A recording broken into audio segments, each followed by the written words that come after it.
desde el punto de vista médico. En primer lugar, quisiera hacer ver que existe una diferencia sustancial respecto de la definición de identidad de género que utiliza el proyecto de ley con la que se utiliza en el ámbito médico. El proyecto de ley separa la identidad de género del contexto global del desarrollo psicosexual y lo refiere como un sentimiento aislado.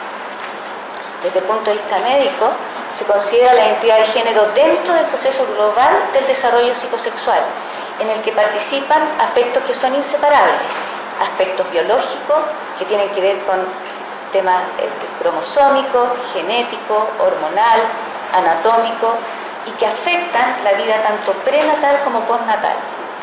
Además de esto, tenemos, ¿no es cierto?, todos los factores psicológicos, sociales y culturales, que no pueden separarse en lo que es este proceso madurativo. De tal manera que desde el punto de vista médico, este es un proceso madurativo que se desarrolla desde la niñez y se consolida al término de la adolescencia. Este es un gráfico habitual que se utiliza cuando uno quiere explicar lo que es la secuencia del desarrollo psicosexual, en la cual ustedes pueden ver que el sexo cromosómico, el sexo gonadal, es decir, la presencia de testículos u ovarios, y el sexo fenotípico, es decir, las características de los genitales externos al momento de nacer, que definen al nacimiento el sexo biológico que se asigna. Por otra parte, en la vida postnatal, las personas van adquiriendo un rol social, viene una identificación con un sexo, lo que se llama también identidad de género, y posteriormente, durante la pubertad, aparecen los caracteres sexuales secundarios y la atracción sexual que en conjunto con todos los otros elementos va a consolidarse en una identidad sexual de la persona. La disforia de género, que está clasificada dentro del DSM-5 como una patología, dice que corresponde al disconfort que una persona manifiesta respecto de su sexo biológico y tiene que estar, por tanto, asociado a un deterioro en el ámbito social, ocupacional u otras áreas importantes del funcionamiento. Es decir, la disforia de género siempre implica que parte de la vida habitual de la persona se ve afectada. ¿Qué evidencia científica hay respecto de lo que es la disforia de género?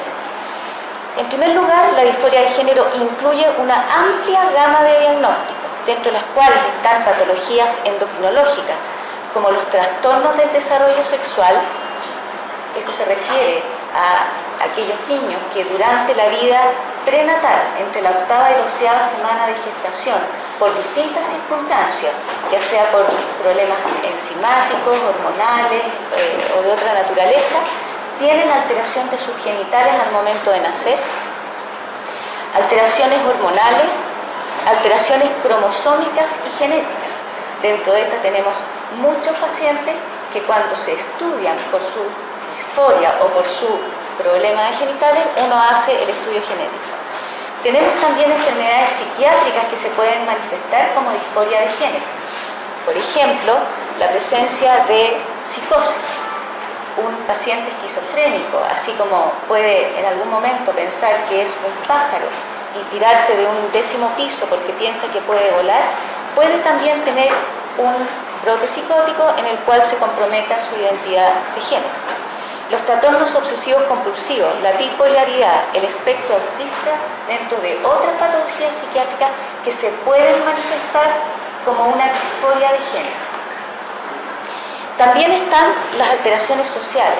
Se sabe que la disfunción familiar, el abuso sexual, psicológico y la violencia intrafamiliar, así como motivaciones culturales, pueden también manifestarse como una disforia de género. Los transgéneros, que antiguamente el CIE-10 los clasificaba como transexual, tienen una identificación, ya sea transitoria o persistente, con un género diferente al género de nacimiento o el asignado. Los transgéneros no tienen las patologías antes mencionadas. Sin embargo, la disforia de género abarca a aquellos que pueden tener las patologías como a aquellos que son verdaderamente transgénero y no van a tener esta patología. ¿Cuál es la incidencia de este problema? La incidencia, de acuerdo a la literatura internacional, es que la disforia de género afecta a entre 1 en 45.000 y a 1 en 200.000 personas. En Chile no hay datos oficiales. Sin embargo, el Servicio de Salud Metropolitano Sur, cuya población asignada de niños menores de 15 años es de 360.000 menores, en los últimos 25 años tuvimos una incidencia de menos de 1 por 300.000, es decir, 0,00033%. En los niños y adolescentes con disforia de género, la evolución puede ser hacia la identificación o no con su sexo biológico. De hecho, todas las publicaciones refieren que entre 85 y 95% de los niños y adolescentes que presentaron disforia de género remiten al llegar a la pubertad.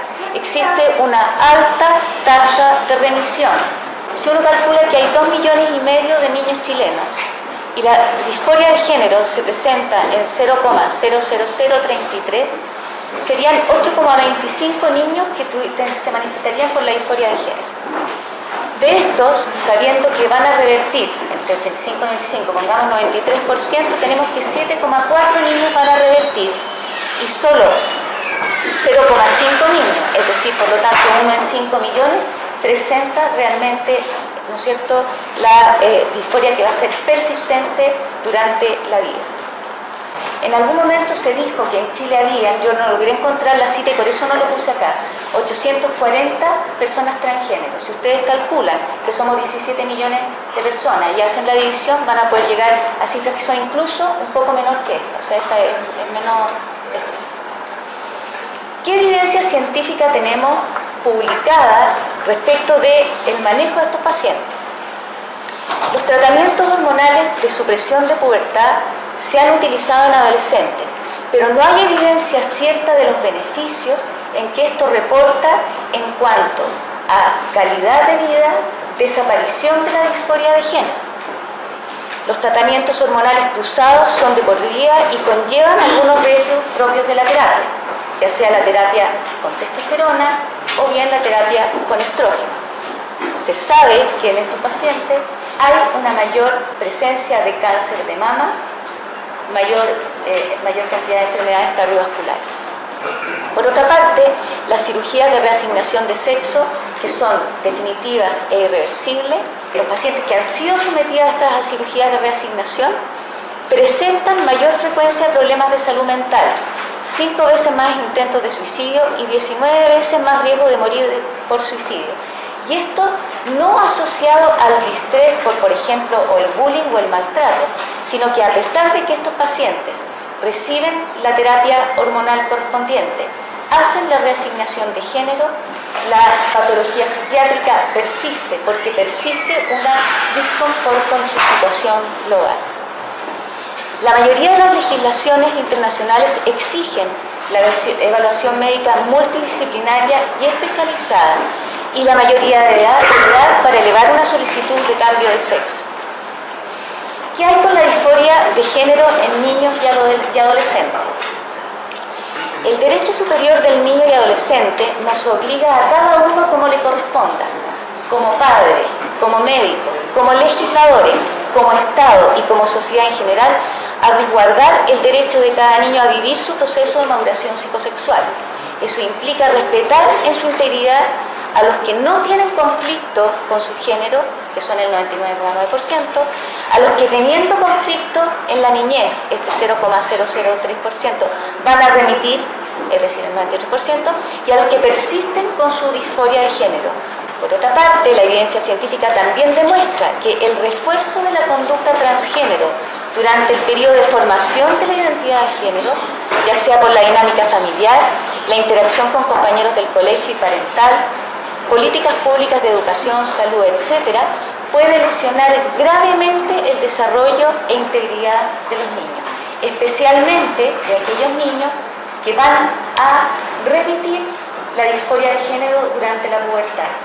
Imagínense ustedes lo que significa que un niño que manifestó tener una disforia de género, en que ya sea los padres, el colegio, aceptan el cambio y que después durante la pubertad esté dentro de ese porcentaje mayor de niños que va a remitir la disforia durante la adolescencia.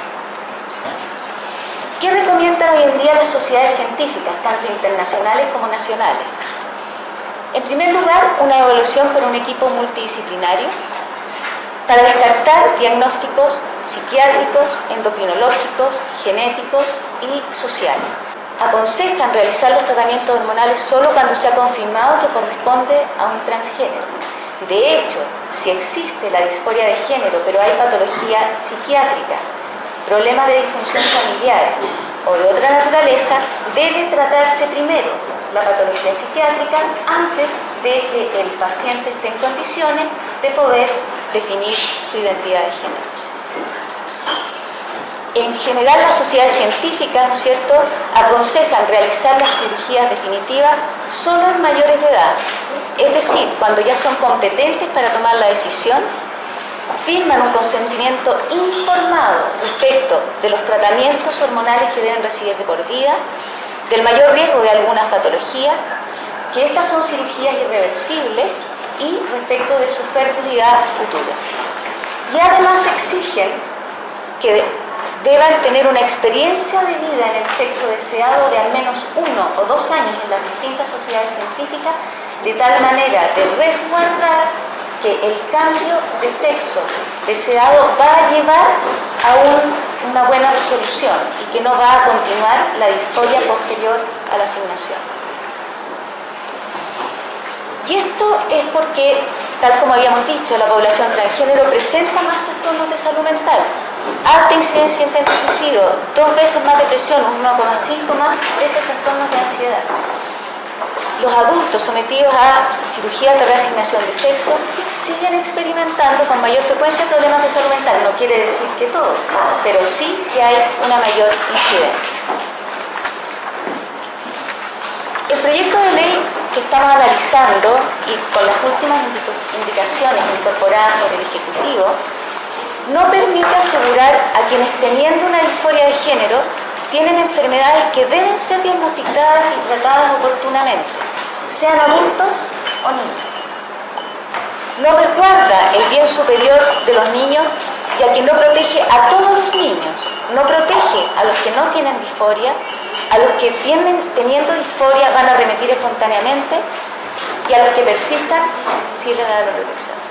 No considera la necesidad de un equipo multidisciplinario formado por psiquiatras, endocrinólogos, genetistas, urólogos, asistentes sociales, ni los costos que involucra el estudio, seguimiento, acompañamiento, tratamiento, porque quiero recordarle que una vez que la persona toma la decisión de hacer el cambio de sexo, pasa a ser un paciente para toda la vida, que requiere hacerse un seguimiento respecto de los tratamientos hormonales y de las posibles complicaciones asociadas.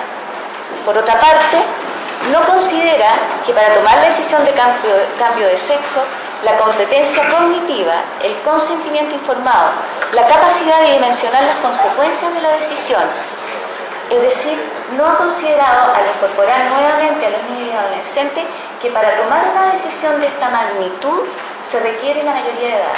Yo les recuerdo que a nuestros hijos no los dejamos manejar, no los dejamos votar, no los dejamos casarse antes de que cumplan la mayoría de edad. Y esto es porque esperamos a que sean competentes y puedan tomar sus propias decisiones. Para quienes no me conocen, porque no tienen por qué conocerme, yo soy médico cirujano, pediatra y endocrinóloga infantil. Trabajé 25 años como jefe de la unidad de endocrinología del Hospital Ezequiel González Cortés, Servicio de Salud Metropolitano Sur. Fui jefa de la unidad de endocrinología pediátrica de Clínica Alemana por 10 años y actualmente soy jefa de la unidad de endocrinología pediátrica en Clínica Universidad de los Andes. He cumplido varios roles como académico y pertenezco a varias sociedades científicas relacionadas con la endocrinología, la Endocrine Society, la Sociedad Latinoamericana de Endocrinología Pediátrica, la Sociedad Chilena de Pediatría y la Sociedad Chilena de Endocrinología, donde he sido directora.